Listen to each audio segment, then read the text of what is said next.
Bien, buenas tardes, buen día. Vamos a comenzar entonces con la clase del día de hoy. Y hoy día vamos a ver una aplicación. Este, Voy a seguir admitiendo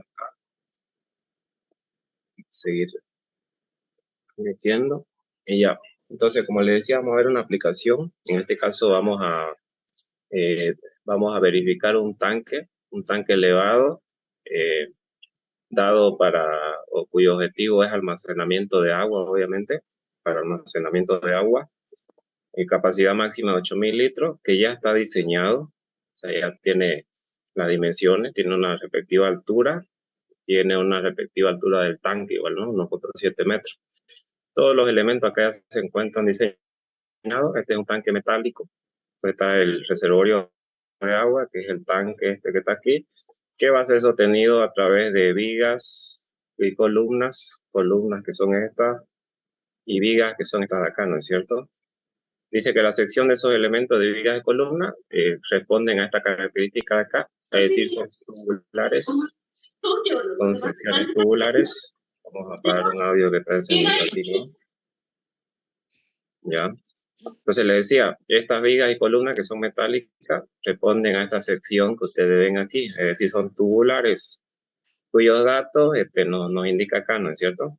Dice que las vigas aquí medido en pulgadas tienen dimensiones de 1,5 pulgadas, es decir, son cuadradas de 1,5 pulgadas a cada lado, y un espesor, como son tubulares, tienen que tener un espesor de 1/8 de pulgada, ¿no? Un espesor de 1/8 de pulgadas, y lo mismo con la columna. Las columnas también son así tubulares, como ustedes observan acá, cuadradas de dimensiones en ambos lados de 2,5 pulgadas, y un espesor de 1/8 de pulgada, dice, ¿no? Los cimientos, porque obviamente la base que se desarrolla aquí, que es el elemento que ya va a estar en contacto directo con el suelo, está compuesto por cimiento, que es la zapatita esta de aquí, de mayor área, 80 por 80 por un espesor de 0,30, un pedestal, que es la columna esta que enlaza la viga de acero, la columna de acero directamente con la zapata, que es la que está en contacto directo con el suelo de fundación.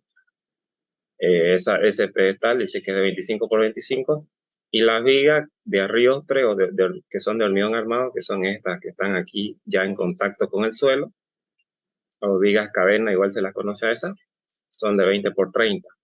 Entonces, como este tanque ya está diseñado, lo que vamos a hacer a continuación es proceder a hacer las verificaciones correspondientes ya. Sé qué verificaciones nos va a interesar realizar nosotros y que se tiene que realizar cuando ustedes hagan un diseño de tanque cualquiera. La primera es que este tanque sea estable, ¿no? O sea, la estabilidad del tanque. Entonces, esa estabilidad va a estar en función a qué cosa, qué es lo que puede destabilizar ese tanque, es obviamente el viento, ¿no? El viento, el viento, que por acción de la naturaleza, es el que puede hacer que este tanque se desestabilice o se vuelque, digamos, ¿no?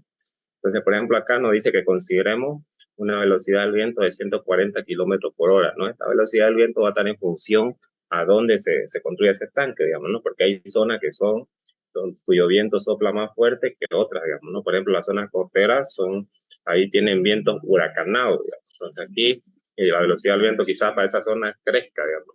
La velocidad del viento máxima que se tiene que considerar. Aquí nosotros vamos a considerar una velocidad de viento de 140 kilómetros por hora, ¿ya? Entonces, como yo les decía, lo que sucede es esto, ¿no? Va a venir el viento, acá vamos a poner, va a venir el viento, vamos a ir aceptando, van a venir las ráfagas de viento, soplan las ráfagas de viento, etcétera, y sobre cualquier superficie que se oponga a esta ráfaga de viento que soplan, digamos, y el viento, van a generar fuerza, ¿no es cierto? Por ejemplo, en este tanque, nosotros decimos que el choque directo que va a tener esta ráfaga de viento con el tanque va a generar una fuerza, ¿no? Con este reservorio de agua o este tanque, una fuerza que aquí yo, por ejemplo, la denomino F3, que ahorita vamos a aprender cómo calcularla. Y el choque también que tiene esta ráfaga de viento con las vigas y columnas, con la superficie de la viga y columna del tanque, también va a generar otra fuerza, ¿no? Esas dos fuerzas que se generan ahí, que ahora vamos a aprender cómo calcularla, van a generar o van a tender a hacer que este tanque se tienda a volcar, ¿no es cierto? Va a generar un efecto de vuelco, así más o menos, ¿no? O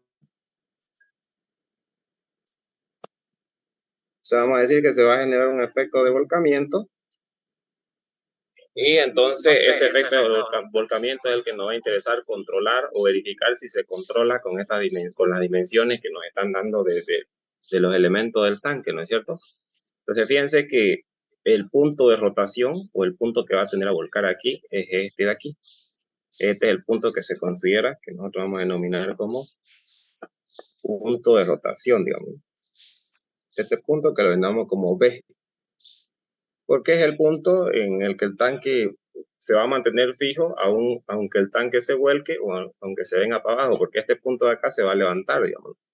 Este punto de acá, por ejemplo, obviamente considerando que la dirección del viento es esta, ¿no? No necesariamente la dirección del viento puede ser esta, puede ser que sea en la otra, o puede ser que sea en la otra dirección perpendicular, ¿no? Porque aquí se dicen dos direcciones, una dirección X, que es obviamente o bien en esta, o bien en esta de acá, o una dirección Z, que es en la otra, digamos, que sería la otra dirección, ¿no? Esa o esa de allá, digamos. Solamente dos direcciones, dirección X horizontal o dirección Z, que sería la otra, digamos. Nosotros siempre consideramos cualquiera, digamos, puede ser X o puede ser Z. En este caso, para visualizarlo mucho mejor, consideramos la dirección X, viento en X. Pero puede actuar en cualquiera.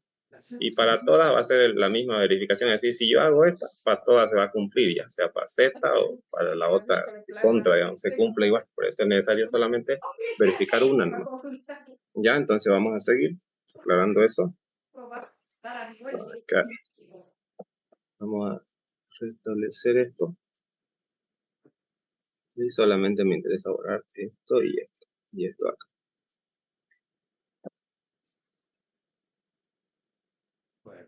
Ya. Perfecto, entonces como yo les indicaba, van a venir las ráfagas de viento, van a generar una fuerza por el contacto que tienen con la superficie de este tanque. Entonces este tanque va a tender a volcarse de esta manera, ¿no?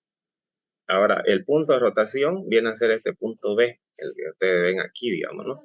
¿Por qué? Porque va a ser el punto que se va a mantener fijo durante toda la rotación o el vuelco del tanque, porque el de acá va a tender a levantarse o se va a levantar, ¿no es cierto? O sea, hasta que esto se venga abajo, hasta que ese tanque se venga abajo, digamos, ese punto fijo durante todo, es decir, va a ser el punto de pivote, digamos, es decir, el punto donde rota el tanque. Por eso se toma ese punto como referencia. Entonces, ¿qué es lo que pasa? Fíjense que esas dos fuerzas van a generar el momento volcador, que se conoce como el momento volcador con respecto a ese punto. Es decir, multiplicando la fuerza 3 por la distancia al punto, que es esta H3 que yo tengo acá, y la fuerza F6 por la distancia H6 que yo tengo aquí, que vamos a calcular ahorita, me genera esto que se conoce como momento solicitante o momento volcador, ¿no es cierto? Entonces, ¿quién es el que se opone a ese momento volcador? Obviamente tiene que generarse un momento estabilizador, ¿no es cierto? Ese momento estabilizador o momento resistente va a estar dado por el peso de los elementos, es decir, todos los elementos que componen este tanque, tanto el tanque en sí, que alberga agua, como las columnas y las vigas, van a tener un peso. Entonces, cuando el viento actúa, ¿qué incide en que un objeto no se mueva por la acción de ese viento o nosotros mismos, digamos, no lleve el viento? Pues obviamente nuestro peso, digamos, es el peso. Entonces, ese peso que va a estar dado por todos los materiales que componen este tanque, tanto las vigas, columnas y el tanque en sí y los elementos acá también de fundación, porque igual eso generan un contrapeso. El suelo que está por encima de ese lugar, ahorita lo vamos a ver, generan un peso total y ese peso total va a ser el que se oponga a este momento volcador, ¿no es cierto? Fíjense que ese peso total, por ejemplo, va a caer aquí a la mitad en el centro, obviamente, ¿no? Y con respecto a este punto de rotación B que yo les decía a ustedes, como hay un brazo de palanca, o va a haber un brazo de palanca que nosotros, digamos, lo denominamos como cualquier nombre, bueno, S, digamos. Entonces, el producto entre ese peso por esa distancia S al punto de rotación genera un momento estabilizante contra este de acá, porque fíjense que esta fuerza, por ejemplo, va a generar un momento antihorario con respecto a ese punto, ¿no? Este momento antihorario es el momento resistente que se, que se denomina, que va a ir contra el solicitante, que es el que otorga la estabilidad, digamos, ¿no? El que impide, el que se trata de oponer al vuelco de ese tanque. Entonces, nuestro objetivo a continuación es estimar estos dos momentos, tanto el solicitante como el resistente, ¿no? Y luego hacer la verificación. Se dice que el tanque va a ser estable si es que el momento resistente, que genera el peso de los elementos que componen ese tanque, es mayor o igual a 1.5 el momento solicitante o volcador. O sea, fíjense que por seguridad se le aplica un coeficiente de mayoración de 1.5 al momento volcador. Entonces, si se cumple esto, si el momento resistente es mayor o igual a 1.5 el volcador, entonces quiere decir que el tanque es estable. Es decir, que no va a haber el riesgo de que esto se vuelque, este tanque se vuelque, cuando actúe una ráfaga de viento con su velocidad máxima de 140 kilómetros por hora, ¿no? Que es el dato que nos dan. Ya, entonces eso es lo que vamos a hacer a continuación. Entonces, nuestro primer objetivo es estimar esto, momento resistente y momento volcador. Entonces, comencemos. Comencemos con el momento volcador, el momento solicitante. Bien, como yo le decía a ustedes, lo que sucede aquí es que van a venir las ráfagas de viento actuando, ¿no es cierto? Van a venir con su velocidad de viento, etcétera. Entonces, lo que nosotros hacemos para ver cuál es la incidencia de esa ráfaga de viento es asumir o estimar una carga estática uniformemente distribuida, como ustedes la ven con azul acá, actuando sobre la superficie de contacto. Por ejemplo, esta es la superficie de contacto del reservorio o el tanque de agua, digamos, ¿no? Acá a mí me decía que el tanque de agua tenía estas dimensiones, ¿no? Base 2.4 por 2.4 por una altura de 1.7 metros, ¿no? Eso de ahí. Entonces, si nosotros la vemos, la superficie de contacto sería esa, ¿no? La base del tanque es un 2.4 por 2.4 y la altura es 1.7 metros, ¿no? Pues fíjense que vamos a tener nosotros una superficie de contacto que está directamente en contacto con el viento y otra superficie de contacto que está indirectamente en contacto con el viento, es decir, está por detrás, digamos. Esta superficie de contacto que está directamente con el viento, si es que mal no recuerdo, se la denomina como sotavento. ¿Por qué sotavento? Porque quiere decir delante del viento. Sotavento quiere decir delante del viento. Si es que no me equivoco, pues ustedes si es que lo ven, tal vez al revés, digamos. Sotavento delante del viento. Y esta superficie que está por detrás del viento se le denomina barlovento, que quiere decir por detrás del viento. Creo que esa es la denominación. Pero bueno, siempre van a tener ustedes una superficie que está por delante del viento y otra superficie que está por detrás del viento. Eso es importante porque en función a eso se van a aplicar unos coeficientes que se denominan coeficientes de forma. Entonces fíjense cómo logramos nosotros transformar una ráfaga de viento con su velocidad determinada a una carga estática actuando sobre toda la superficie de contacto. Lo logramos a través de esta fórmula que ustedes ven acá, ¿no? En esa fórmula dice lo siguiente: una carga Q, donde esa carga Q se la determina con esta formulita de acá, 0.00482 por la velocidad del viento al cuadrado, multiplicado por un coeficiente de forma, donde ese coeficiente de forma va a estar en función de si la superficie de contacto es directamente o sea, la que está en contacto directo, la que está por delante, o la superficie de contacto es la que está por detrás del viento. Por ejemplo, para aquella superficie que está en contacto directo con el viento o por delante del viento, ese coeficiente de forma es 0.8. Pero para aquella superficie que está por detrás del viento o en contacto indirecto es de 0.4, este coeficiente de forma. Ustedes en el libro del ingeniero tienen toda esa teoría, ahí pueden consultar igual, ¿no? El libro que está en la plataforma, que es este de acá, Ahí más o menos igual indica qué significan esos coeficientes de forma. Yo aquí lo voy a aplicar para el ejercicio. Y entonces, este coeficiente de forma, como le decía, va a depender de si la superficie está en contacto directo con el viento. En ese caso vale 0.8, o si la superficie está en contacto indirecto o detrás del viento. Sería esta de acá, ¿no es cierto? Que vale 0.4. Ahorita lo vamos a calcular. Este CA que ustedes ven acá es un coeficiente de altura. Ese coeficiente de altura toma en cuenta la altura a la que se va a aplicar la fuerza resultante. La fuerza resultante de la superficie en la actual viento. Si, por ejemplo, aquí dice, ¿no? La condición. Si esa altura de donde actúa la fuerza resultante de esa superficie es menor o igual a 10 metros, ese coeficiente de altura es 1, ¿no? Este de aquí. Si la altura es mayor a 10 metros, donde actúa la fuerza resultante, ese coeficiente de altura toma esta fórmula de acá, ¿no? Esa. H sobre 10 elevado a 2 séptimos. Hay que calcularla así. Entonces, a ver, comencemos. Q, esta Q de acá, ya le dije que vale. Y una vez obtenida esta presión de aquí, por ejemplo, con esto de acá, me faltó explicar el coeficiente de incidencia, ¿no? Esta CI de acá es el coeficiente de incidencia que está en función a dónde se construye el tanque. Dependiendo de qué regiones se construye el tanque. Es un coeficiente, no de incidencia, de importancia, pero coeficiente de importancia. Como su nombre lo indica, está en función de dónde se construye el tanque. Por ejemplo, si el tanque se construye acá, donde no tenemos costa, no hay esos huracanes que llegan de repente, entonces este coeficiente de importancia es 1. Pero hay zonas, por ejemplo, como es la zona costera, donde ustedes han visto que está en contacto en constante huracanes, o sea, llegan huracanes con vientos fuertísimos, etc. En estos casos, esto puede tomar un valor hasta de 2 días. Va a depender de qué zona exactamente es. Hay zonas que son más huracanadas que otras, ¿no? Pero esas son las zonas cercanas a las costas. Eso está en función de unas tablas que ustedes también la tienen ahí en el libro. Pero en este caso nosotros, como estamos asumiendo que el tanque vamos a construir acá, vamos a asumir este coeficiente de importancia como 1 directamente, ¿ya? 1. Entonces,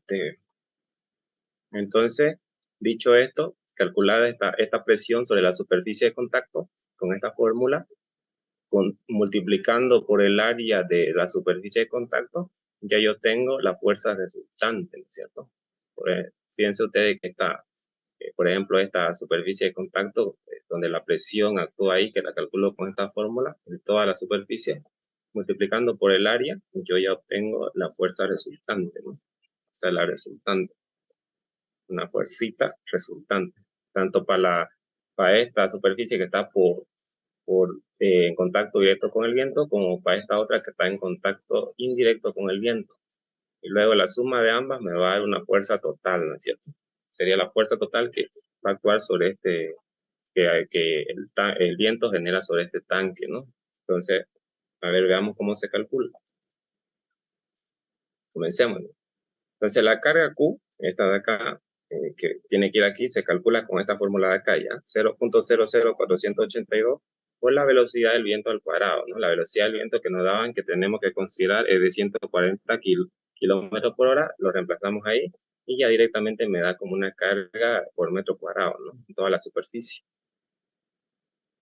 Entonces, lo primero que yo quiero calcular, o lo primero que voy a calcular, es, fíjense que aquí, la fuerza, aquí, por ejemplo, el ejercicio me dice que yo primero calcule la fuerza F1, que no es más que la fuerza que genera el viento y que está en contacto directo con la superficie que está directamente expuesta al viento.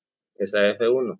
Y F2 es la fuerza que está en la superficie que está por detrás del viento. En este caso sería esta de acá, ¿no es cierto? Esa. Ahora, aplicando esta formulita que yo le acabo de explicar acá, ya conozco Q, tengo que ver el coeficiente de forma, ya sé que para aquella superficie que está en contacto directo con el viento, el coeficiente de forma va a ser 0.8 y siempre es así. Es decir, para calcular ese coeficiente de forma, pues, tengo que tomar como 0.8 y para calcular esta otra de acá tengo que tomar como 0.4, porque para aquellas superficies que están por detrás del viento, ese coeficiente de forma es 0.4. que sería esta de acá. Ahora, el coeficiente de altura va a estar en función a dónde se aplica la fuerza, o sea, qué altura. Entonces, fíjense que acá lo vamos a determinar. Fíjense ustedes que, por ejemplo, esta fuerza viene a ser, finalmente la suma de estas dos nos va a dar la resultante total, que aquí la llama como F3, fíjense. Tengo que determinar a qué altura aplica esa para ver si ese coeficiente de altura tengo que asumirla como 1 o calcularla con la otra formulita que yo les acabo de mencionar. Entonces, a ver, más o menos estimemos cuánto vale eso. Que aquí lo denomina como H3, fíjense, H3. Desde la base, desde el piso, digamos, hasta donde se aplica esa fuerza. Entonces, como esa fuerza cae en el centro, quiere decir que cae a la mitad de 1.7. La mitad de 1.7, ¿cuánto sería? 0.85, ¿no? La mitad de 1.7 cae en el centro. Si a eso le sumo 10, esa altura H3 que la denomina acá me da 10.85, ¿no? 10.85. Entonces, ya yo sé que la fuerza resultante va a actuar en el tanque, va a actuar a una altura desde la base H3 acá, correspondiente a 10.85. Entonces, aquí lo indico, fíjense, H3, 10.85 mayor a 10 metros. Entonces, quiere decir que tengo este caso de acá. Entonces, si tengo ese caso de ahí, este coeficiente de altura de acá lo tengo que calcular con esa fórmula, donde esta H de aquí es la altura donde actúa la fuerza, en este caso 10.85, sobre 10, todo eso elevado a 2 séptimos, ¿no? Y entonces ahí tenemos el coeficiente de altura. Fíjense, me sale esto, 1.024. Bien, obtenida esa, ya yo puedo, coeficiente de importancia, como le dije, siempre asumimos que el tanque lo estamos construyendo acá, y como acá no tenemos costa, no vamos a tener huracanes, digamos. Entonces, quiere decir que ese lo vamos a tomar como 1, ¿no? ¿Ya? Entonces, apliquemos la fórmula y calculemos primeramente lo que ustedes acá ven como F1, que es la fuerza que actúa en la superficie que está en contacto directo con el viento. ¿Ya? Entonces, calculémosla. Aplicando esta fórmula va a ser igual a Q, donde Q vale esto, ahí está, por el coeficiente de forma, que está aquí. Yo les dije que para aquella superficie que está en contacto directo con el viento, ese coeficiente de forma es 0.8, que está ahí, por el coeficiente de altura, que ya vimos que como esa fuerza resultante actúa a una altura mayor a 10 metros, es este, 2.024, por el coeficiente de importancia, que vale 1, por el área de la superficie de contacto para obtener directamente la fuerza resultante, ¿no? Lo que vamos a obtener aquí lo vamos a dibujar. Lo que vamos a obtener aquí, primeramente, es lo que nosotros vamos a denominar como F1, que es la fuerza resultante para la superficie de contacto directo, ¿no? F1. Entonces, el área de contacto, obviamente, todo esto, ¿no? Donde actúa toda la carga uniformemente distribuida acá, que sería 2.4 de base por una altura de 1.7, ¿no? En toda esa área de ahí de contacto. Entonces, por eso acá dice 2.4 por 1.7. Entonces, fíjense que me sale este valor de aquí, 315.62. ¿No? Es la F1, es la fuerza resultante para la superficie de contacto directo con el viento. Y ahora, a continuación, lo que me va a interesar es calcular lo que nosotros denominamos como F2, es decir, una fuerza resultante para la superficie que está en contacto indirecto con el viento, es decir, para la superficie que está por detrás. ¿Qué es lo que varía aquí? Lo único que va a variar es el coeficiente de forma, ¿no? El coeficiente de forma para aquellas superficies que están por detrás del viento es 0.4. Ya todo lo demás es lo mismo, fíjense, el coeficiente de altura, coeficiente de importancia y la superficie de contacto igual es la misma, ¿no? Igual vienen a ser los 2.4 de base por los 1.7 de altura, donde actúa esa fuerza, ¿no? Para obtener la resultante. Y me da este valor de acá. Finalmente, la suma de ambas me va a dar una total, dice. Es decir, la suma de ambas, obviamente ya ustedes van a obtener una fuerza resultante total. ¿no? La suma de ambas, que nosotros aquí la estamos denominando como F3. Ahí, ¿no? Sería la suma de ambas. Aquí el ejercicio, este problema me está pidiendo que yo identifique F1 y F2 y finalmente F3. Pero en algunos casos donde no pida individualmente la fuerza, de lo que para no perder tiempo, lo que pueden hacer es aplicar directamente esto, ¿no? Porque fíjense que va a salir lo mismo. Conociendo yo que lo único que varía son los coeficientes de forma, entonces es como que yo aquí saco un común para ambos, es decir, común que sería acá lo único variable sería 0.4 y 0.8, entonces como todo lo demás es lo mismo, son iguales en ambas ecuaciones, entonces directamente acá 0.8 más 0.4 por todo lo que conocemos, ¿no? Entonces esto se suman y ya directamente podemos sacar esta misma sin necesidad de estar haciendo así por separado. Aquí yo lo hice por separado porque el ejercicio sí me lo pidió, digamos, hacer por separado, pero sin embargo, si es que no me lo pide, yo directamente puedo aplicar esto para hacerlo de manera más rápida, ¿ya? Entonces, de esa manera es como se determinan las resultantes para el tanque, para la fuerza de viento que va a ocasionar el viento en la superficie del tanque, ¿ya? Vamos ahora con las vigas y columnas. Fuerza de viento sobre vigas y columnas, dice, ¿no? Entonces, a continuación, lo que nos va a interesar es determinar F4, que es la fuerza de viento que las ráfagas de viento originan sobre la superficie de vigas y columnas que están aquí en este lado. Y como este tanque entre viga y separación, obviamente, la ráfaga de viento va a continuar sobre esas separaciones, acá lo voy a especificar, es decir, va a pasar los huecos y va a continuar y va a generar un nuevo impacto, ¿no? La ráfaga de viento va a generar un nuevo impacto sobre esta superficie que está acá, ¿no? Un nuevo impacto, eso sucede porque esto es hueco, digamos. No sucedía lo mismo con el tanque, ¿no? Eso es que al tanque la ráfaga de viento llegaba y como el tanque no es hueco, digamos, entonces generaba esta superficie de la que estaba por delante del viento y esta es la que estaba por detrás del viento. Aquí no se vayan a confundir. Cuando analizamos nosotros las vigas y columnas, piensen ustedes que en este lado hay una superficie que está por delante y una que está por detrás. Y en este otro lado también lo mismo. Hay una superficie que está por delante y una por detrás. ¿Por qué? Porque aquí hay hueco. Entonces, al haber hueco entre las vigas, el viento pasa nuevamente a las otras vigas y columnas que están acá y impacta de la misma manera que impactaron aquí, ¿no? Cuidado que se vayan ustedes a confundir y decir, esta es la cara que está por delante y esta de acá es la cara que está por detrás.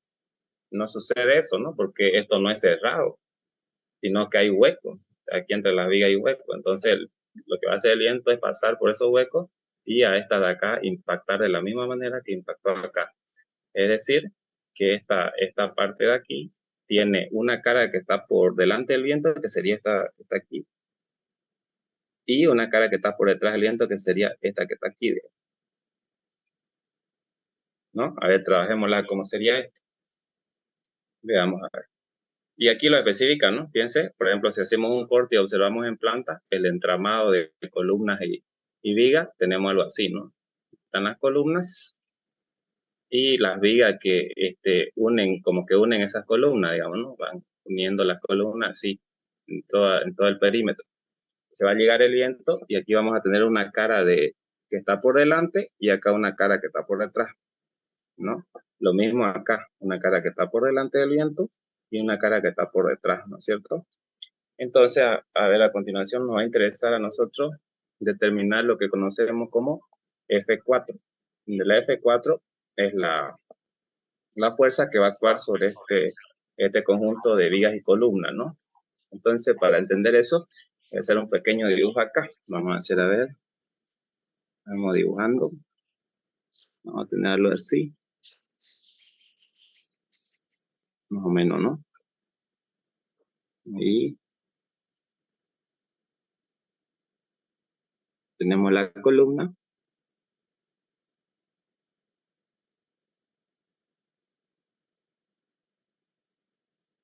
¿sí? Más o menos, ¿no? Tenemos las columnas, ¿sí? Para ver de qué manera van a impactar este viento, digamos. ¿Sí? Vamos ahí la columna, digamos. Más o menos, acá no se puede hacer bien el dibujo. Y supongamos una viga enlazando, digamos, vamos a observar una cara, supongamos que estamos observando esta cara de acá, ¿ve? Una viga así, enlazando eso.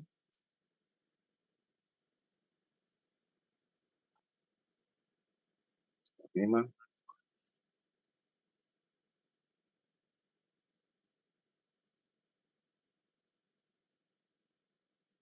más o menos algo así, ¿no? Ahí supongamos, ¿no? Las dos columnas estas, obviamente son 4 filas de vigas, pero yo voy a poner una sola para explicar esto ya. Entonces decimos, va a venir la superficie va a venir la ráfaga de viento y va a chocar directamente con esta superficie, ¿no? Entonces lo que va a generar son presiones en esa superficie que nosotros queremos determinar a continuación, tanto sobre la superficie de la columna como en la superficie de las vigas, ¿no?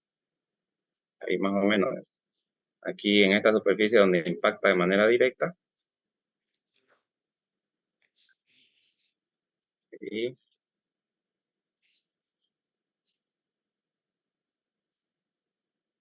no, que serían estas de acá, fíjense, estas serían lo que estamos dibujando aquí, digamos, más o menos, para que nos ubiquemos.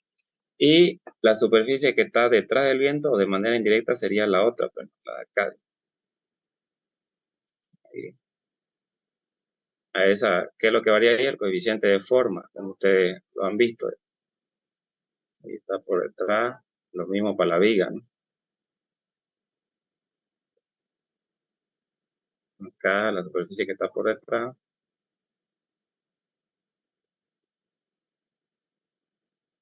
etcétera, ¿no? Entonces, eso es lo que tenemos básicamente, y aquí lo estamos viendo en planta, digamos, ¿no? Entonces, fíjense, veamos cuánto vale esa fuerza F4, que aquí es para este conjunto de acá, de vigas y columnas, y vamos a calcularla. Entonces, ya aquí vamos a calcular una F4, que es la resultante total, ¿no? Ya, F4. Entonces, aquí va a ser igual. Va a ser igual, fíjense, aquí yo directamente, como yo le dije hace rato, voy a simplificar el cálculo y voy a considerar primeramente la columna y ya directamente voy a considerar ambas caras, es decir, tanto la que está por delante del viento como la que está por detrás. Por eso acá voy a sumar su coeficiente de forma, 0.8 más 0.4. O también podemos poner 1.2, digamos. Eso es considerando ya ambas caras, tanto la que está en contacto directo como la que está en contacto indirecto. Como yo les explicar ahorita, lo que varía ahí es el coeficiente de forma por la Q, que ya vimos que es 94.47, por el coeficiente de altura, que obviamente vuelvo a explicar acá, esta fuerza, como cae en el centro, sería a la mitad de 10. Entonces esta fuerza, esta H6 es 5 metros. Entonces si es 5 metros, si es 5 metros donde cae el resultante, nosotros estamos en este caso de aquí, fíjense, donde el coeficiente de altura es 1, ¿no? Entonces parece que aquí te ven 1, aquí, por el Le corta coeficiente de la importancia, carne. que también es 1, por la superficie de Lengua de contacto. panza cortada. Entonces aquí este primer Para término alimentar. obedece a la columna, es decir, a la superficie de la columna. Entonces la Todo eso va a superficie de comer, ¿ya? contacto sería, vamos a Por ende, tus identificarla nietos acá, también comen. la superficie de contacto sería todo esto, ¿no? De la columna, todo eso, ¿no? Que tiene una altura, que tiene una altura de 10 metros, 10 metros. Y una base, para eso tenemos que ver de cuánto por cuánto es esa columna. Y acá nosotros, en los datos del problema nos dice que esa columna es de 2.5 pulgadas de bases, es decir, son cuadradas de 2.5 pulgadas y un espesor de 1/8. Lo que nos interesa a nosotros son esas 2.5 pulgadas, porque aquí vamos a tener 2.5 esta dimensión y 2.5 la otra dimensión. Entonces 2.5 de pulgadas, que serían esta dimensión de acá y esta de acá, las externas obviamente, y eso nos interesa para conocer cuál es la otra dimensión de contacto, ¿no? Y seguramente que si ustedes lo sacan en pulgada, 2.5 en pulgada, en centímetros, mejor dicho, porque ahí está en pulgada, 2.5 pulgadas es 6.35 centímetros. Aquí nosotros estamos trabajando con un metro, entonces sería 0.0635 metros, que más o menos sería esta dimensión, ¿no? Así es. Esta dimensión de aquí, digamos, porque esa columna me dice que es 2.5 por 2.5 pulgadas, entonces esta dimensión es 2.5 pulgadas y esta otra de acá también es 2.5 pulgadas, ¿no?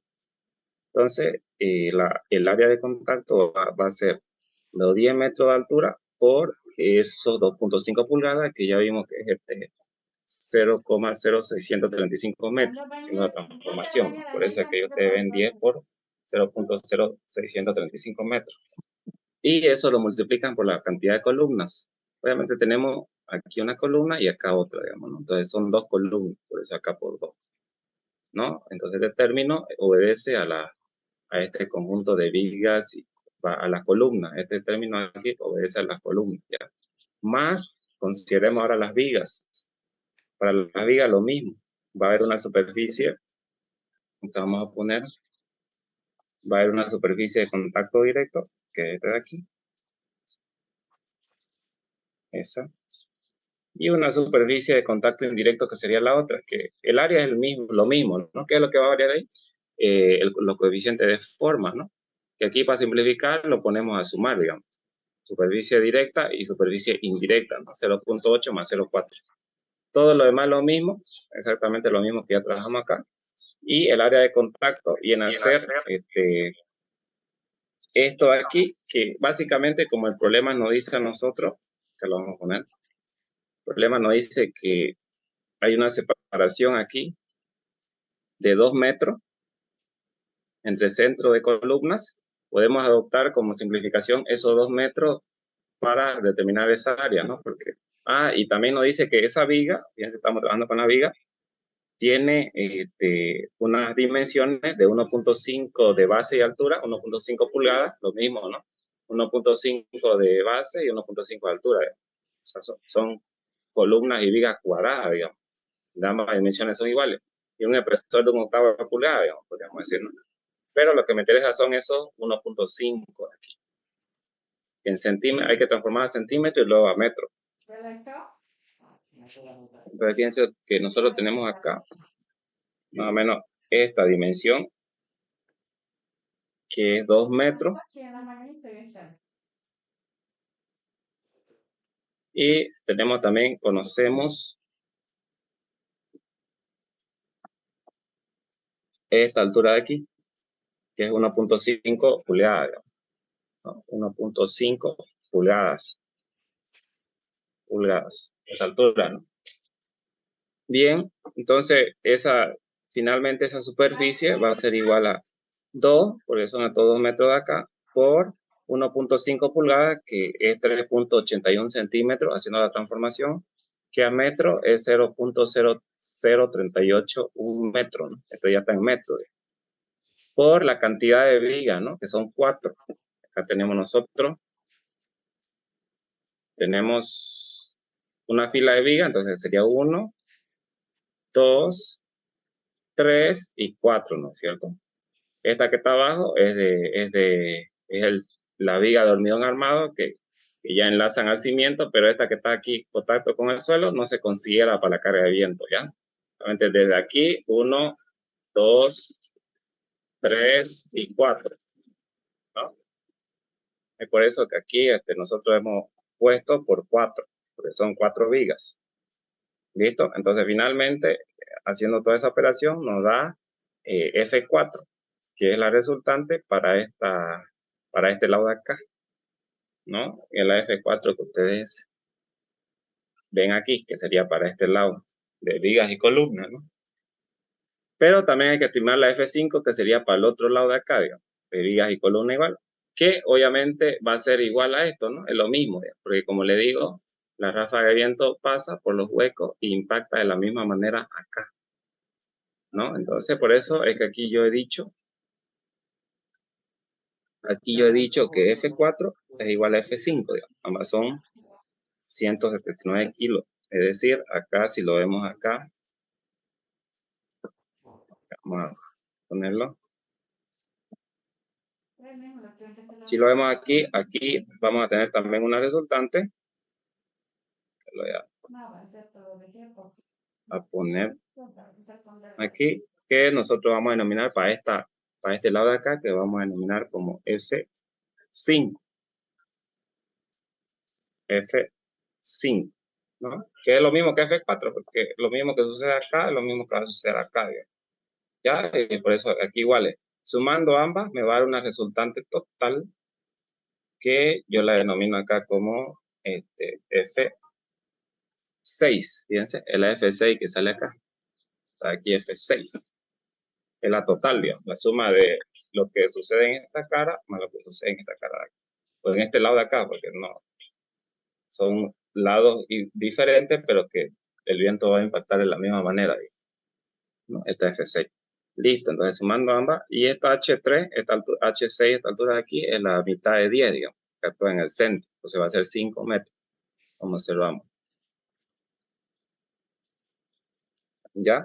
Entonces ahí tienen F6, ¿no? Que en este caso es la suma de F4 más F5. Bien, estimada esas dos resultantes, tanto la que actúa en el reservorio o el tanque y la que actúa en las vigas y columnas, ya ustedes pueden estimar vamos a borrar acá, pueden estimar ustedes el momento volcador o solicitante. Este de aquí, ¿no? El que incide al vuelco o el que insta al vuelco. Multiplican esta F3 por H3 y multiplican esa F6 por H6, ¿no? Así como ven, aquí por ejemplo está. Y de esta manera ya ustedes obtienen el momento solicitante o momento volcador, ¿no? Que va a entrar al vuelco en la base. Entonces ahí lo tenemos, el momento solicitante volcador. Y si nosotros vemos qué reacciones provoca ese momento sobre la base, por ejemplo, donde lo idealizamos de esta manera, aquí las 4 columnas, ahí de esa manera, ahí lo idealizamos como apoyos. Y ese momento obviamente va a generar reacciones en estos apoyos, ¿no? En esas reacciones nos va a interesar conocer también. Entonces podemos nosotros trabajar con un solo lado, porque tenemos este lado y tenemos este. Y para trabajar con un solo lado, dividimos, digamos, el momento solicitante o volcador sobre 2, para trabajar con un solo lado, ¿no? Tenemos que la separación de esos apoyos que se materializan aquí en el centro de las columnas es de 2 metros, ¿no? Son estos 2 metros que ustedes ven acá, ¿no? Por eso yo le puse 2, 2 metros. Ahí está. Entonces, a través de la ecuación de la estática, nosotros calculamos ambas reacciones. Bueno, las reacciones que genera el momento del viento, que genera el viento, vamos a denominarla. Momento acá y determinamos esta reacción y sumatoria de fuerzas verticales y determinamos esta otra reacción, ¿no? Que va en sentido contrario. Entonces, esas son las reacciones que genera el viento. Entonces, fíjense que ya hemos cumplido el primer objetivo, que era estimar el momento solicitante. Y hemos aprovechado para calcular las reacciones que genera en cada uno de los apoyos que genera ese momento solicitante, ¿no? Y el segundo objetivo a continuación es calcular el momento resistente. Entonces, como yo le decía a ustedes, el momento resistente está dado por el peso de los elementos, ¿ya? El peso de los elementos que componen ese tanque. Entonces, para estimar el peso de los elementos en fuerza, digamos, tenemos que multiplicar peso específico del material analizado por el volumen, ¿no? Entonces, obviamente ustedes conocen que peso específico es igual a peso sobre volumen, ¿no? Si despejamos el peso de ahí, quedaría peso específico por volumen, ¿no? Donde el volumen es igual a área por longitud, área de la base por la longitud o la altura que tenga ese elemento. Comencemos con los materiales de acero. En este caso viene a ser el tanque, donde el tanque tiene esta característica, ¿no? Aquí podemos ver un detalle en corte y un detalle en planta. Es decir, el tanque, tal como me lo dice acá los datos, es de 2.4 de base, 2.4 por 2.4, por una altura de 1.7 metros y un espesor de paredes, tapa y fondo de 2 milímetros. 2 milímetros, ¿no? Y es por eso que nosotros vemos acá 1.7 de altura y una base de 2.4 por 2.4 y un espesor tanto de tapa, de fondo y de paredes de 2 milímetros o 0.2 centímetros, como ven acá ustedes. Entonces acá para sacar el volumen, lo que podemos hacer es considerar como si todo fuera lleno y quitarle la parte vacía, ¿no es cierto? Para ello tenemos que estimar la base de la parte vacía, que son estos 2.396 que ustedes ven. Es decir, a 2.4 yo le quito este espesor de aquí y le quito este espesor de acá y ya tengo ese 2.396, ¿no? No olviden que los espesores corresponden a 0.2 centímetros. Sería 2.4 menos 2 veces, porque es este espesor y este espesor de acá, 0.2 centímetros o 0.0002 metros, ¿no? Transformando esto a metros, porque todos lo estamos trabajando en metros. Y le va a dar este valor. Lo mismo van a tener para la otra dirección acá, pues este es cuadrado, ¿no? Lo mismo va a ser 2.396. Y la altura del hueco, de la parte hueca, va a ser esto. 1.7 menos, le quito este espesor y le quito este espesor, ¿no? Y ya tengo esa altura, ¿no? 1.696. Y de esa manera calculan el volumen. Entonces el volumen va a ser área de la base. Aquí estamos considerando como si todo fuera lleno, área de la base, 2.4 por 2.4 por la altura, 1.7, ¿no? Todo eso menos la base del vacío, 2.396 por 2.396 por la altura del vacío, ¿no? 1.96. Entonces fíjense que ahí me da el volumen de lo que es lleno, que sale este valor. Eso multiplicado por el peso específico del acero, 7.850 kilos por metro cúbico, me da el peso de carga, ¿no? Multiplico ese volumen por el peso específico y ya tenemos el peso. Y me sale esto, ¿no? Lo mismo hago con las columnas y con las vigas. Fíjense las columnas. Las columnas a mí me dice que son de tubulares igual. 2.5 de pulgada de base, 2.5 por 2.5 pulgadas de base, por un espesor de 1/8 de pulgada, ¿no? Esas son las columnas. Entonces 2.5 de base, acá, 2.5 si ustedes lo transforman a centímetros, le va a salir 6.35, 6.35. Por un espesor, dice, para esa columna de 1/8 de pulgada. Que seguramente si ustedes sacan 1/8 de pulgada, le va a salir 0 punto tanto, digamos, ¿no? 0.60 y algo, creo, en centímetros. Si ustedes lo transforman en 1/8 de pulgada que tienen aquí, en centímetros, ¿no? Trabajando todo en centímetros. Bien, entonces hago lo mismo que hice en el tanque, ¿ya? Acá vamos a tener lo siguiente, vamos a tener, considerando como si todo fuera lleno, pero primero calculemos la base del vacío, pues, ¿no? La base del vacío va a ser 6.35, le quito este espesor y le quito este espesor T, ¿no? Que es 1/8 de pulgada. Y si ustedes lo llevan a centímetros, la base del vacío, quitándole ambos, le va a salir 5.08, ¿no?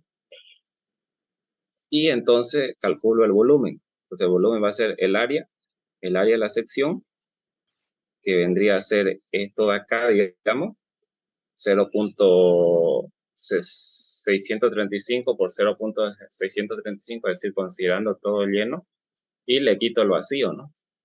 Le quito el vacío. Eso directamente por la altura aquí. Eso porque no hay arriba, no hay tapa así como había en el tanque, ¿no? Fíjense que acá yo, por ejemplo, lo hacía por separado. El vacío tenía una altura y el lleno tenía otra, digamos, ¿no? Pero eso aquí en la columna, como no hay tapa y tampoco hay pared de fondo, entonces no es necesario calcular otra altura, directamente se toma la altura total. son huecas hasta el final, digamos, ¿no? No se le pone tapa ahí ni abajo ni arriba, etcétera. Entonces, por eso aquí yo lo multiplico directamente por la altura total, que es 10 metros. Si no hubiera ni esta tapa, ni este fondo, ni esta tapa para este tanque, yo directamente aquí todo lo multiplicaría por 1.7. O sea, haría la resta y lo multiplicaría por 1.7. Pero obviamente como esto tiene que tener agua, está determinado para tener agua, entonces por eso es que se le pone un fondo, una losa de fondo, tiene este espesor y una tapa igual, ¿no? Por eso la columna no se le pone ni una tapa ni un fondo, digamos. Por eso es que aquí directamente lo multiplica por 10, la altura total, digamos, que es esta 10 metros que está acá, ¿no? 10 metros. ¿Por cuántas columnas hay? 4, ¿no? Son 4 columnas. ¿Cuántas columnas son? 4, digamos. 1, 2, 3, 4. Y ya tienen el volumen, aquí está, ¿no? El volumen, y ya multiplicando eso por el peso específico, ya tienen el peso de las columnas, ¿no? Lo mismo hacen con las vigas. La viga igual, ¿no? La viga tienen dimensiones que aquí ya están transformadas en centímetros. Lo mismo que hice acá, no hay misterio, que hice en la columna. Nada más que aquí las dimensiones ya cambian, ¿no? Vigas de 1.5 por 1.5 pulgadas, dice, por un espesor de 1/8 de pulgadas, ¿no? Ya hacen lo mismo. Está la base y estiman la base de la parte vacía igual. Entonces, volumen, ¿no? El área considerando todo lleno menos el vacío, ¿no? Eso multiplicado por la longitud de las vigas, y como yo le dije a ustedes, tomamos 1.2 metros acá como la longitud de las vigas, ¿no? Que se da aquí, como simplificación, como la longitud de las vigas, 2 metros. Ahí está, por la cantidad de vigas, ¿no? Entonces fíjense que nosotros para cada cara tenemos 4 vigas, ¿no? 1, 2, 3, 4. Para cada cara, ¿no? Para esta cara tenemos 4 vigas, pero ¿cuántas caras son? Obviamente son 4, ¿no? Y tengo 1, 2, 3, 4 caras. Entonces, si para cada cara yo tengo 4 vigas y tengo 4 caras, serían 16 vigas, ¿no? 4 por 4, 16. Por eso acá te bien por 16 vigas. ¿Ya? Y entonces ahí sacan el volumen de las vigas. Eso multiplicado por el peso específico, acero igual, les da ya la carga, ¿no? El peso de las vigas.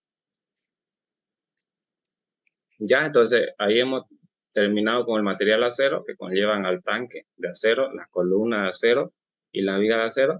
Ahora vamos con el sistema de fundación. El sistema de fundación está conformado por vigas, pedestal, o son las columnitas, y las zapatas, ¿no? También el suelo que está por encima de la zapata que genera un contrapeso. Veamos, esos elementos ya son de hormigón armado, por eso acá yo digo hormigón. Comencemos con las vigas. Volumen. Acá los datos me dicen a mí que esas vigas son de 20 por 30, base 20 y altura 30, ¿no? Entonces, por eso acá yo le puse 20 por 30. Y vamos a tener área 0.2 por 0.3. Esto ya está en metros, ¿ya? Por la longitud, 2 metros igual, los 2 metros que están aquí. 2 metros. Aquí. Por, ¿cuántas son? Son 4, ¿no? Porque esas van en todas las caras igual. Lo mismo que aquí, ¿no? 1, 2, 3, 4. Solamente que ahí hay una viga por cara. No, una viga por cara. Que es la viga que ya va a enlazar el sistema de fundación.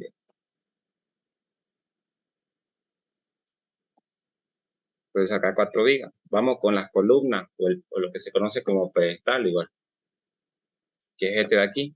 Es el que enlaza directamente las columnas de acero que terminan aquí con la zapata que ya descarga toda la carga en el suelo de fundación, digamos. Ya descansa sobre el suelo. Obviamente, como esta columna de acero no se puede introducir en el suelo, porque el acero es un material altamente corrosivo, al entrar en contacto o estar en contacto permanente con la humedad, se corroe. Entonces no se puede, pues, ¿no? Entonces lo que se hace ahí es construir material hormigón armado y son esas columnitas o pedestal que se llaman. Aquí ustedes la ven, pedestal de 25 por 25, que sirven para enlazar la columna de acero con la zapata que está en contacto directo con el suelo, ¿no? Esa es la que descarga toda la carga del tanque, digamos, ¿no? Al suelo directamente. Entonces, esta columnita es la que vamos a ver cuánto pesa. Y está aquí, ¿no? Columna, volumen de 25 por 25 se corresponde a esto, 0,25 por 0,25 por su altura, ¿no? Piensen ustedes que la altura desde donde inicia la superficie, desde la superficie hasta el suelo de fundación, es decir, hasta el punto de contacto con el suelo de esta zapata, hay 1.2 metros, dicen. Esto de acá, 1.2 metros. Esta zapata tiene un espesor de 0.30 centímetros, dice, porque el cimiento, que es la zapatita, la base que ustedes ven aquí, es de base 80 por 80 y un espesor de 30 centímetros, o 0.3 metros, ¿no? Entonces es lo que nosotros vemos acá, digamos. Ese espesor es 0.3 metros. Acá hay una vista en planta igual, hay 80 por 80 la base. Y lo que nos interesa conocer es la altura de esta columnita o pedestal, digamos. En ese caso, si a 1.2 metros yo le quito 0.9, ya obtengo esa altura, ¿no? Que sería 0.9. Si a 1.2 yo le quito 0.3, ya obtengo esa altura de 0.9. Entonces vamos con el volumen. Y el volumen sería 0.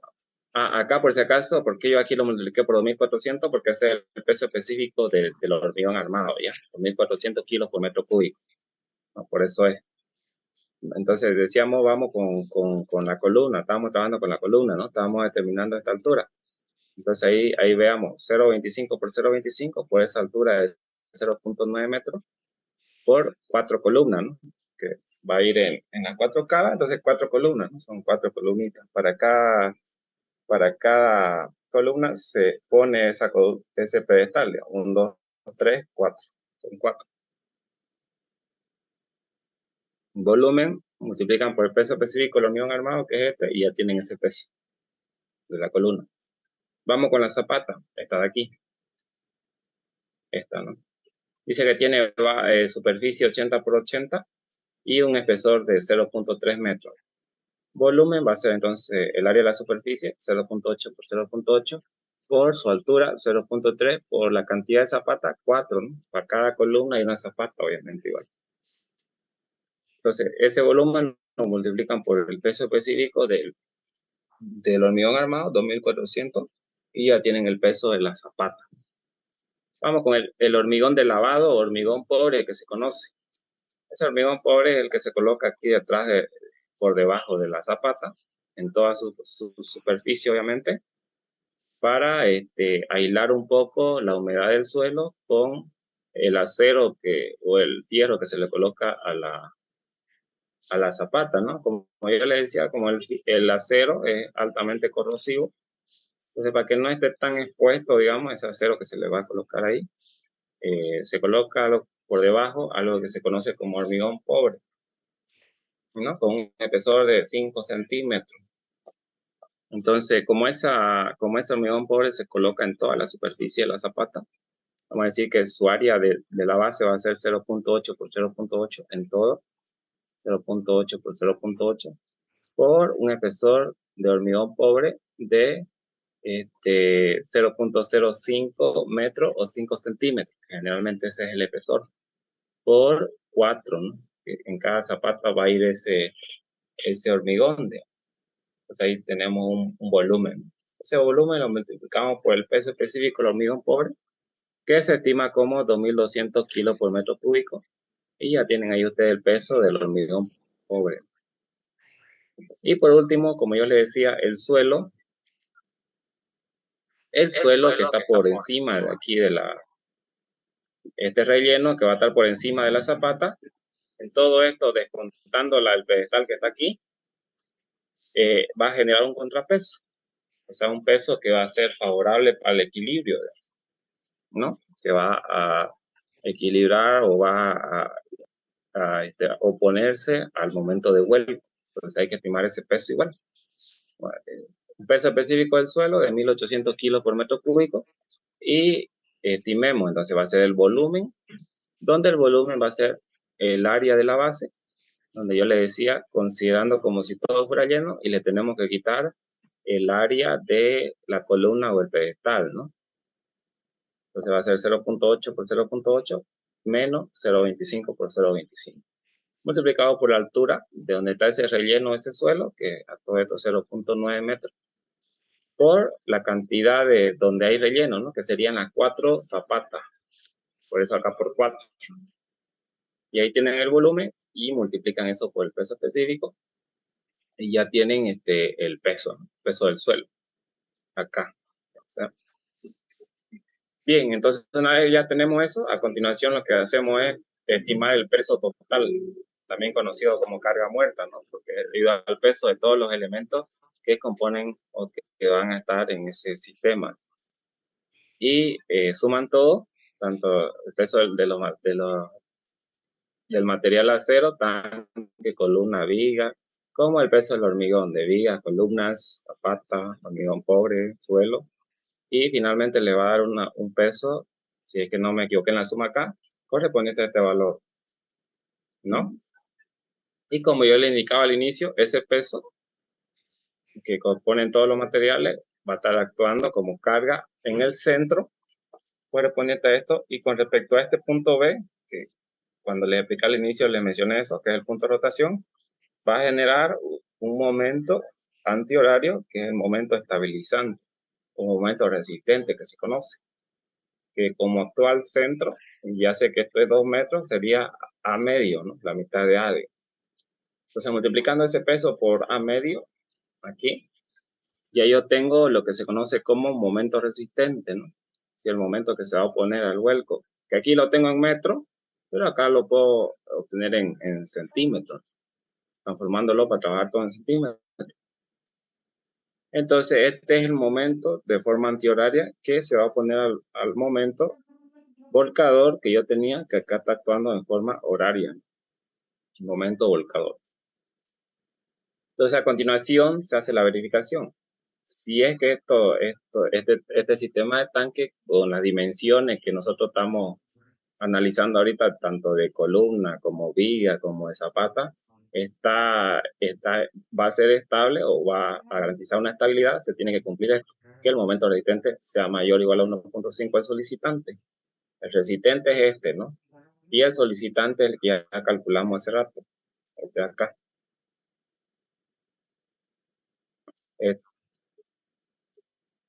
¿No? Entonces verificamos y vemos si cumple o no cumple. Fíjense que no cumple, ¿no? Si yo hago la condición aquí, aplico el resistente y el solicitante multiplicado por 1.5 no cumple. Por mucho no es no, pero no cumple, digamos. Entonces ahora aquí nosotros especificamos, decimos no cumple. Para efecto de análisis así académico, como estamos haciendo acá, simplemente le ponemos no cumple. Si fuera en la vida real, ya tuviéramos que sugerir que las dimensiones de los elementos sean cambiadas, sean un poco más grandes, etcétera, ¿no?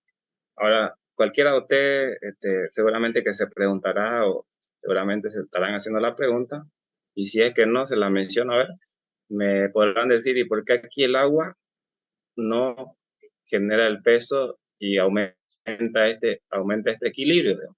¿No? Porque este es un reservorio de agua, un tanque de agua, donde está dado para almacenar agua, ¿no? Y eso se da porque nosotros cuando hacemos un cálculo, una verificación a cualquier estructura, tenemos que siempre considerar la situación más desfavorable. Entonces, la situación más desfavorable en cuanto al vuelco es que el tanque esté vacío, porque al estar vacío el tanque va a ser más liviano, obviamente. Si está lleno, va a ser más pesado y va a ser más favorable en cuanto al vuelco. Sin embargo, no siempre va a estar lleno. Por eso es que el agua es considerada como una carga viva, porque en algunas ocasiones va a estar lleno, pero en otras va a estar vacío. Entonces nosotros tenemos que considerar lo más desfavorable, que cuando ese viento llegue, el tanque esté vacío. De esa manera estamos actuando bajo la seguridad, digamos. Porque si nosotros consideramos lleno, ¿qué tal si actúa ese viento y ese tanque está vacío o casi vacío? Ahí no va a cumplir con lo que hemos calculado. Y luego cuando revisen la documentación van a ver que los que fallaron fueron ustedes. Y como eso vale plata, a la cárcel. Entonces, sigamos. Entonces, una vez ya verificado esto, vemos que no cumple. Ya sugerimos, hacemos la sugerencia que se aumenten las dimensiones de los elementos, etcétera, ¿no? Para que genere más peso. O si no, aumentar esta distancia de acá para que el brazo de palanca aumente, etcétera. Ya con esos parámetros hay que jugar, digamos. Pero ya una vez estipulado eso o verificado eso que no cumple, a continuación lo que vamos a hacer es verificar las columnas, porque también tenemos que verificar, una vez que verifican el vuelco, tenemos que verificar primero si esta dimensión de la base que tenemos acá, del cimiento o de la base, que es este elemento que está en contacto directo con el suelo, es capaz de resistir las reacciones que le imponen tanto el viento como el peso de los elementos y el peso del agua igual, porque obviamente sabemos que aquí el suelo va a tener algo que se conoce como tensión admisible o capacidad portante, ¿no? Para no hundirse o no fallar. Entonces, ahorita lo que vamos a hacer es verificar si la tensión admisible o capacidad portante que tiene ese suelo cumple con esta dimensión de acá.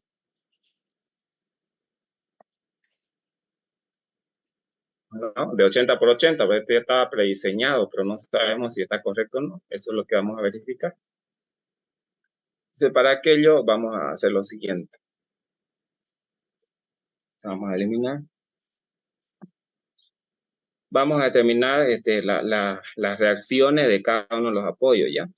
Por ejemplo, aquí yo tengo que el peso total, como yo tengo 4 sistemas de columna, 4 apoyos, ese peso total lo puedo dividir entre 4 y ya tengo la reacción para cada uno de esos apoyos, ¿no? Vamos ahora con la carga viva. La carga viva básicamente es el agua, ¿no? Es el agua, volumen del agua. Acá el problema a mí me dice que este tanque, este reservorio de agua está dado para almacenar una cantidad máxima de agua de 8.000 litros. 8.000 litros de aguas. ¿Ya? Entonces, eso es lo que vamos a hacer ahorita. 8.000 litros, ¿no? Y sabemos que un metro cúbico equivale a 1.000 litros de agua. Entonces, aquí yo tengo 8 metros cúbicos. Multiplicado eso por el peso específico del agua, 1.000 kilos por metro cúbico, ya tengo en peso, ¿no? O también equivale a decir que 1 litro de agua equivale a 1 kilogramo de peso. Lo mismo. 8.000 litros es 8.000 kilos. Y demostrado por esto. Por eso te van a escuchar decir que 1 kilo de agua, un litro de agua equivale a 1 kilo de peso. Entonces tenemos 2 tipos de carga, también 3 porque tendríamos la de viento igual, que son la carga viva, que son los 8.000 que ustedes ven acá, generada por el agua, por eso su nombre dice viva, porque es una carga que va a estar en contacto en movimiento, no va a estar ahí siempre, sino que un rato puede haber o no puede haber agua, digamos, por eso es carga viva. Ahora sí estimamos como si la carga viva estuviera actuando en todo su volumen para poder hacer esas comprobaciones tanto a la zapata como a las columnas que vamos a hacer ahorita. Carga muerta, que es la que ya hemos estimado aquí, está. Y finalmente, a ver, estimamos la carga para cada uno de los apoyos, ¿no? Fíjense, tenemos la ecuación de la carga muerta, carga viva, y aparte las reacciones que nos generó el viento, ¿no? Que son estas de acá. Entonces, vamos a calcular por separado las reacciones que generan cada una de las cargas.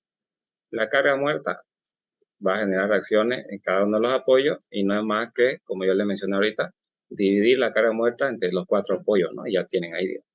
La carga viva, lo mismo, que esta que está con azul acá. Entonces, esa carga viva va a ser igual a la carga viva total sobre la cantidad de apoyo, ¿no? Que son 4, que es este de acá. Y por último, la carga de viento, ¿no? Que fíjense que la carga de viento, la reacción que genera, ya nosotros la habíamos calculado aquí. Aquí, ¿no? Correspondía a esto. Y esa es la que yo he colocado acá. Reacción que genera la carga de viento, ¿no? Bien. Finalmente, viendo cuál es el apoyo más cargado, yo veo que el apoyo más cargado es este o este, ¿no? ¿Por qué? Porque fíjense que todas las cargas tienen la misma dirección, todas las reacciones tienen la misma dirección. Por consiguiente, en ese caso se van a sumar, ¿no? Sin embargo, acá, debido a la dirección de la fuerza o la reacción que generó la carga de viento, que es opuesta a esta, se van a restar, ¿no? Entonces, estos apoyos de acá van a ser menos cargados que estos dos de acá, digamos. Por eso, porque esta de acá resta esa reacción, ¿no? Al tener sentido opuesto. Entonces, ustedes siempre se trabaja con respecto al apoyo más cargado, que sería este o este. Suman y le va a dar seguramente esto de acá, ¿no? Con esa fuerza vamos a verificar a continuación si las dimensiones de la zapatita, que es la encargada de transmitir la carga de todo ese tanque al suelo, que acá me decía que es 80 por 80, ¿está correcta o no está correcta? Vamos a verificar eso. Y esa verificación se hace en función a la tensión admisible del suelo, ya. Esa tensión admisible del suelo, capacidad portante, si alguien sabe bien de suelo, sabe que esa se determina a través del ensayo en laboratorio del suelo, ¿no? Es la capacidad portante que responde el suelo antes de fallar por corte, o en pocas palabras, para no hundirse. La capacidad máxima admisible, F admisible, ¿no?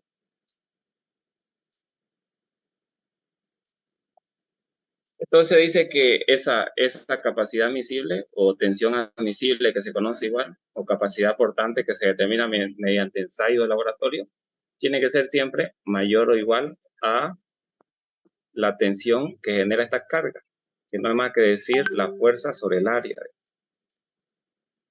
Tensión, ustedes saben qué es fuerza sobre área.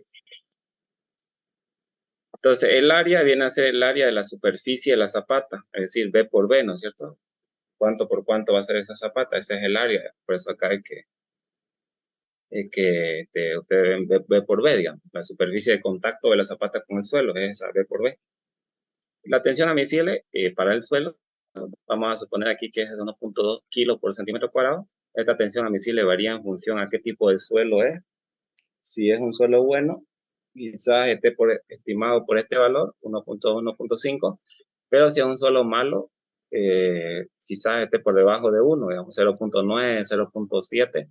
Ya si es un suelo demasiado malo, con 0.4 kilos por centímetro cuadrado, ya en ese caso no se construye fundaciones así con zapatitos. Estas fundaciones se llaman superficiales porque están a poca altura de la superficie. Ya en ese caso se tiene que optar por fundaciones profundas. ¿Cuáles son las fundaciones profundas? Los pilotes, digamos. En ese caso se tiene que buscar suelo más estable a gran profundidad que vienen en forma de pilote, ¿no? Ahí ya se pone pilotaje, ¿no? Los pilotes que conocemos. Y eso se da cuando los suelos son malos y la carga esta es grande. Entonces, en ese caso, a una superficie de 1.2 metros o pequeña superficie desde la parte de arriba, ya no se encuentra suelo bueno y no se puede construir zapatas superficiales como esta. Ahí se construye pilote, ¿no? Pero eso va a estar en función de la tensión admisible, ¿no? Y pasó lo malo. Verifiquemos a ver aquí nuestro caso. Despejemos B acá, digamos. Entonces despejamos B y si despejamos B nos va a quedar ahí cuadrada, ¿no? Porque B por B, B cuadrado. Raíz cuadrada de la carga sobre la tensión admisible, ¿no? Entonces aquí reemplazamos la carga es esta que hemos calculado acá y la tensión admisible es 1.2 kilos por centímetro cuadrado, que vuelvo a repetir, esta se determina por ensayo de laboratorio. Acá va a ser ya dato el problema, obviamente. El problema ya no va a decir el dato de la tensión admisible. Y entonces, fíjense que haciendo operaciones nos da que la base necesaria para que no se sobrepase esta tensión admisible del suelo es de 70 centímetros. 70, es decir, no puedo yo darle una dimensión menor de 70 centímetros a la zapatita esta para garantizarme de que no se sobrepase a esta tensión y por consiguiente ese suelo no falle por corte, ¿no? Como yo le di 80, estoy dentro del rango, ¿no? Porque no puedo poner menor a esta. Puede ser igual, pero nunca menor. Es decir, mayor o igual a esta. Como yo le di 80, está correcto, cumple, ¿no? Porque si ustedes dividen, digamos una tensión, si ustedes dividen esta fuerza de acá, 5.896, entre el área que ustedes le han dado, así también se puede verificar, ¿no? Entre 80 por 80, seguramente que le va a salir un valor menor a este de acá, digamos, que tiene que ser siempre menor para no sobrepasar esa tensión admisible. Listo. Entonces de esa manera hemos verificado ya. Cumple. Vamos ahora a verificar las columnas. Y las columnas se verifican en dos etapas ya. Una primera etapa trabajando por elemento. O sea, trabajando por elemento, considerando que estas vigas, que son vigas de Riostre, se denominan vigas de Riostre, donde esa viga de Riostre lo que hacen es articular los puntos de contacto, digamos. Es decir, lo articulan. Fíjense, idealizando, por ejemplo, acá está la columna, donde concluyen esa viga de Riostre, que van enlazando las columnas, esos puntos se articulan. Entonces eso garantiza que la longitud, como ustedes saben y yo les he explicado, aquí estos elementos comprimidos como es la columna, tienden a desarrollar un fenómeno que se denomina como fenómeno de pandeo, ¿no? Entonces ese fenómeno de pandeo es más crítico mientras más longitud efectiva tienen ese elemento. Si no eran estas vigas, estas columnas tendrían una longitud efectiva de 10 metros, digamos. Es decir, su deformación frente a la compresión de la carga sería esta, completa. Pero al haber esas vigas, fíjense como la longitud de pandeo disminuye. Y eso sucede porque el comportamiento en estos puntos donde se unen las vigas esas es como de una articulación, es decir, la fijan esos puntos y generan puntos fijos, así como ustedes ven acá, o apoyos fijos. Entonces, cuando analizamos por elemento, consideramos que esas vigas fijan o articulan esos puntos. Y lo que tenemos que hacer es analizar un tramo para verificar, ¿no? Porque ya la longitud de pandeo para esta columna se simplificaría a cada uno de estos tramos, ¿no? Entonces basta con analizar un tramo para saber el comportamiento de los demás, ¿no? Entonces, a ver, analicemos. ¿Cómo se analiza? A los 10 metros que yo tengo acá, como son 4 tramos, 1, 2, 3, 4, ¿no? Si a 10 metros, que es el total, yo lo divido entre 4, ya tengo la longitud de un solo tramo, que serían estos 2.5 que ustedes ven aquí, ¿no? Entonces la sección de la columna es esta, son columnas tubulares, dice, de 6.35 por 6.35 y un vacío cuya base es 5.08 por 5.08, ¿no? Entonces a continuación nos va a interesar, aplicando la teoría de columna que ya hemos visto acá, nos va a interesar determinar las propiedades geométricas. Las propiedades geométricas son el área, que se va a determinar tomando todo como lleno, aquí, y quitándole la parte vacía, ¿no? Vacío. ¿No? Y fíjense que el área me sale. Vamos ahora con la inercia. Como esta es una sección tubular, pero es cuadrada, cuando eso sucede, cuando el elemento es cuadrado así, ya saben que la inercia con respecto a ambos ejes, eje X y eje Y, es la misma. Entonces aquí es igual, digamos, en ambas direcciones la inercia va a ser igual. Entonces hago lo mismo que en el área, considero todo lleno y le quito lo vacío, ¿no? Y eso hacemos entonces, todo lleno, base por altura al cubo sobre 12, y le quitamos el vacío, base por altura al cubo sobre 12. Y la inercia, que en ambos es lo mismo, me sale este valor. Radio de giro, También, ¿no? Como la inercia en ambos ejes son las mismas, el radio de giro en ambos ejes son los mismos, ¿no? Raíz cuadrada de la inercia sobre el área. Inercia y área, ¿no? Y ahí tenemos entonces. Ahí está el radio de giro. Centímetro. A la cuarta no va, ¿no? Es centímetro. Y a continuación calculamos el parámetro que me indica cómo se clasifica esa columna. Si es esbelta o no es esbelta, ¿no? Ese parámetro se llama esbelteo. Va a ser igual al factor de vínculo por la longitud sobre el radio de giro, ¿no? Fíjense que como yo le dije a ustedes que esos puntos se articulaban o se fijaban, articulación o fijación es lo mismo, entonces este es un articulado, ¿no? Cuyo factor de vínculo es 1. Longitud 2.5 y el radio de giro este valor. Calculan la esbeltez y a continuación calculan, para clasificar esa columnita, calculan la esbeltez reducida, ¿no? Que obedece a este valor de aquí, 0,011 por lambda.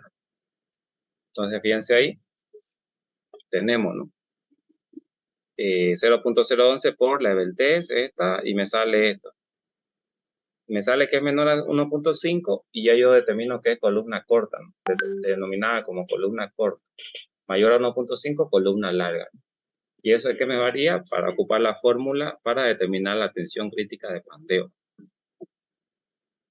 Como es corta, esta fórmula es para la que tenemos que usar para determinar esta F crítica o tensión crítica de pandeo, ¿no? Que sería 0,058 por la esbeltez reducida, que es esta. Esa esbeltez reducida al cuadrado por la tensión de influencia del acero, 2530. ¿No? Y ahí tengo la tensión crítica de pandeo. Bien, a continuación, calculado eso, determino la carga crítica, ¿no? La carga máxima con la ecuación que conocemos. Ahora, aquí, fíjense, coeficiente de mayoración.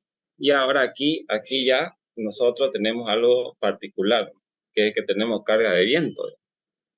Al tener carga de viento, porque obviamente yo tengo una reacción derivada del viento. ¿Dónde está la reacción derivada del viento? Esta, ¿no?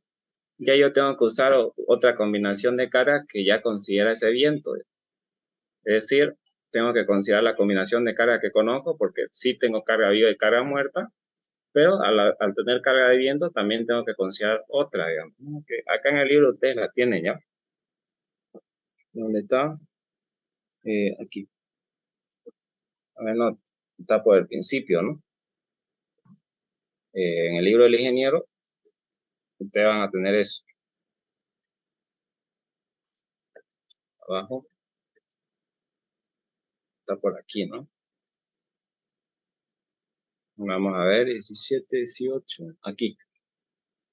¿No? La primera es cuando hay carga muerta, esa no ni la mencionamos porque nunca casi vamos a tener solamente carga muerta, siempre va a venir acompañado con carga viva, que es la carga de uso. La segunda es cuando tenemos carga muerta y carga viva, que es la que ocupamos, digamos. La tercera es cuando carga muerta, hay carga viva de techo, carga de nieve, etc. Y la cuarta, y la tercera, mejor dicho, la cuarta sería, ¿no? La cuarta es la que yo les voy a indicar ahorita. Él dice cuando actúa carga muerta, carga de viento y carga viva, ¿no? También puede ser que haya carga viva de techo, etcétera, pero esta no tenemos ninguna de estas. En este caso nosotros tenemos estas tres que estamos considerando para esa carga muerta, carga de viento y carga viva. Es por eso que acá ustedes ven que yo he calculado un coeficiente de mayoración para solamente cuando están las cargas muerta y viva, y también tengo que considerar o calcular otro cuando ya esté la carga de viento, considerando la carga de viento, ¿no? Que es la cuarta fórmula que yo le mencioné ahí, ¿no? Que vendría a ser esto. Entonces, fíjense que reemplazan, en este caso ustedes tienen que reemplazar estas reacciones de acá, que hemos calculado por separado, esta y esta, ahí, aquí donde dice carga muerta, carga de viento y carga viva, acá lo mismo, aquí hay carga muerta y carga viva, y fíjense que van a determinar dos coeficientes. De estos dos coeficientes tienen que agarrar el mayor ya. que casi siempre cumple este de aquí, ¿no? En algunas ocasiones nomás puede que por el viento ya te salga un poco mayor, ¿no? Pero como ustedes ven acá, incluso este nos salió menor que 1. Casi siempre el que cumple es este. Y yo tengo que agarrar como coeficiente de mayoración el mayor, ¿ya? En este caso este, ¿no? Y ese es el que voy a usar ahí, ¿ya? Por P, que es mi incógnita, igual a 0.85 por la tensión crítica de pandeo, que es esta, por el área, ¿no? Que es este de aquí, que calculamos acá, el área de la sección.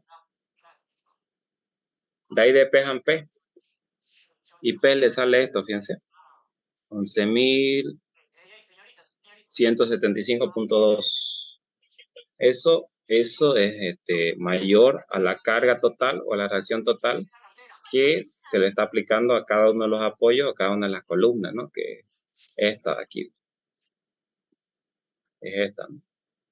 Eso quiere decir que está correcto el diseño para la columna cuando se analiza de manera individual y considerando que la viga de Riotre articulan o fijan esos puntos, está correcto. Pero también tenemos que hacer otra consideración, que ya es una consideración por conjunto. En ese caso ya no se considera la viga de Arioste articulando o fijando esos puntos, sino que se considera, cuando se analiza ya por conjunto, el total de las 4 columnas, se considera ya la longitud total y libre en el extremo superior y empotrado en la base, ¿no? Así ya se materializa cuando se considera el conjunto. Ahora vamos a analizar si las 4 columnas trabajando de manera conjunta son capaces de soportar la carga total que se le aplica o no. Y básicamente se hace lo mismo, ¿no? Se calcula el área, como ya acá son 4, digamos, sería 4 veces esta área de aquí, porque ya estamos analizando las 4. Y entonces determinamos el área y a continuación determinamos la inercia. Ahora fíjense, aquí hay una cosa particular. La inercia, ya nosotros como estamos analizando el conjunto de las 4, aquí nosotros podemos decir que esto es como si se formara, como si fuera una figurita, se la vamos a poner. Esto es como si fuera una figurita, un cuadrado así, ¿no? Como si se formara una figura cuadrada donde el centro, el baricentro, está en el centro, obviamente, para un cuadrado, ¿no? El baricentro está en el medio.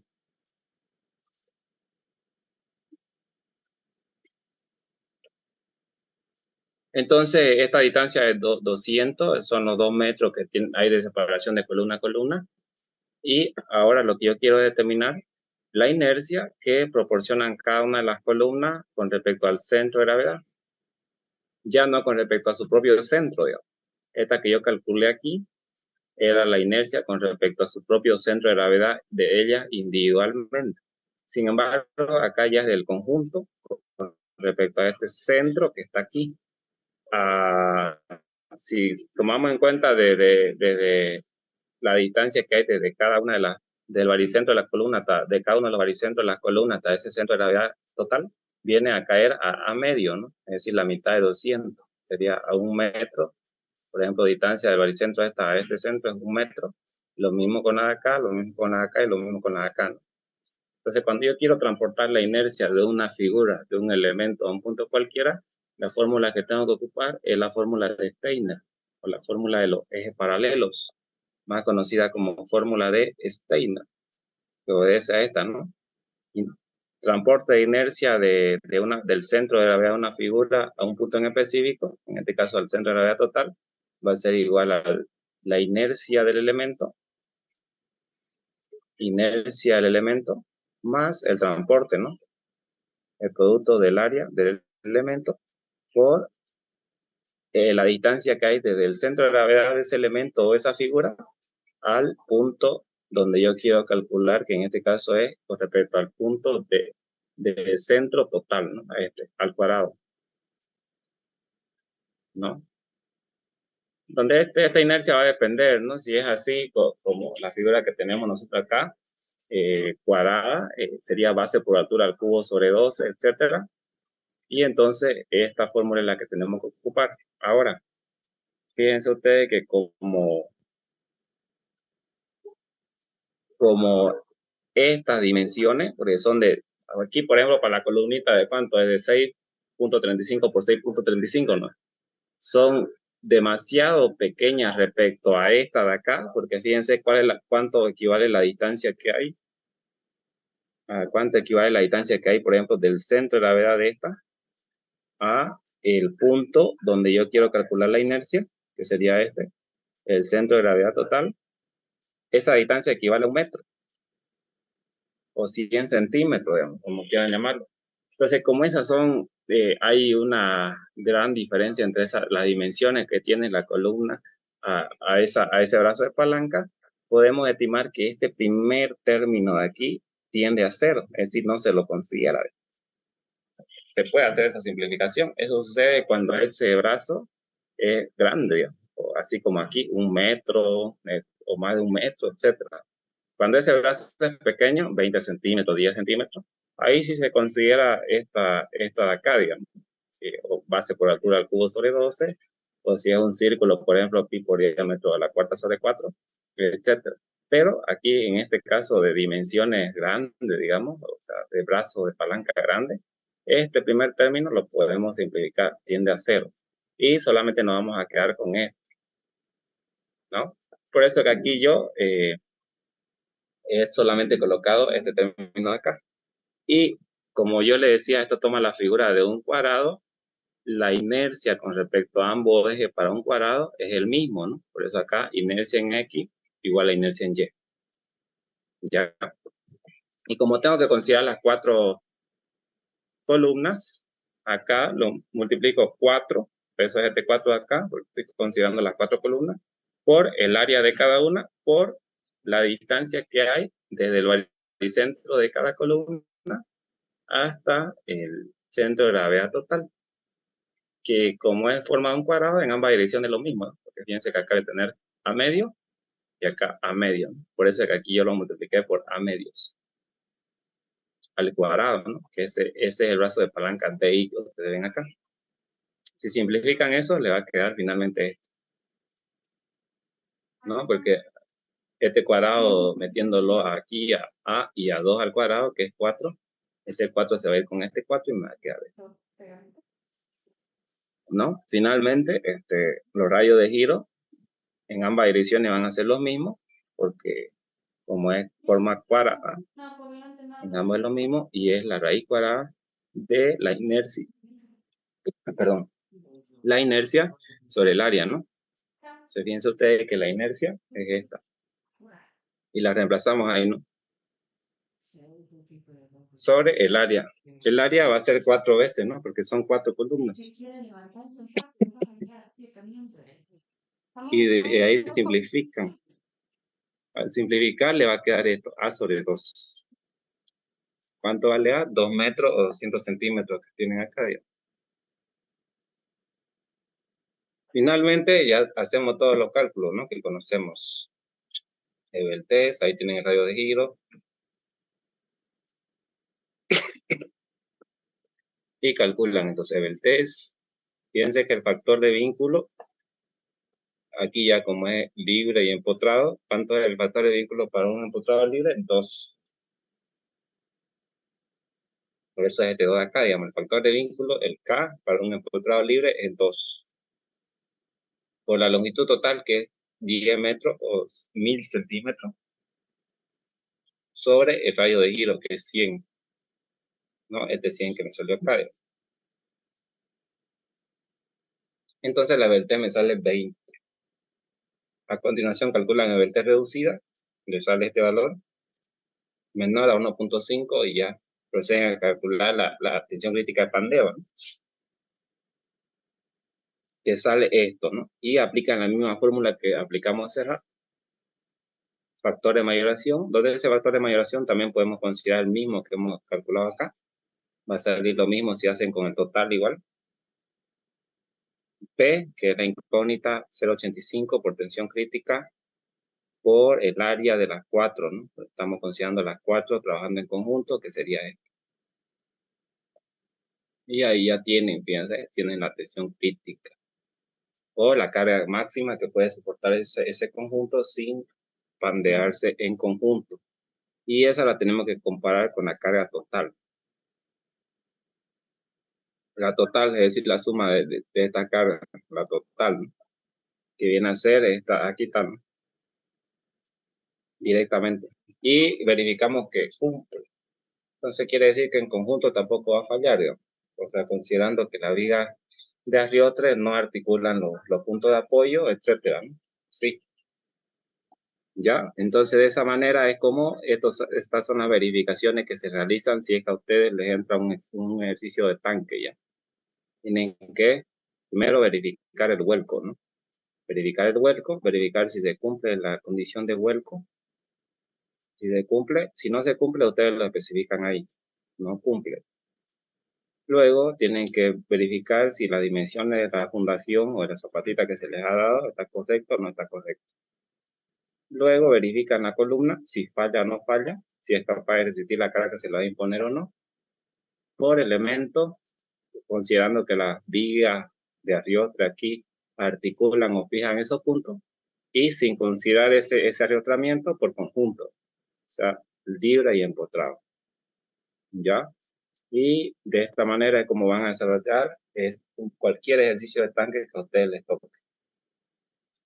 Ya, entonces, ahí vamos a quedar por hoy. Ustedes no se vayan a salir porque voy a llamar a asistencia.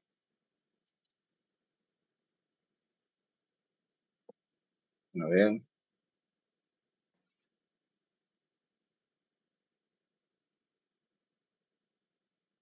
Ya, parece que es este.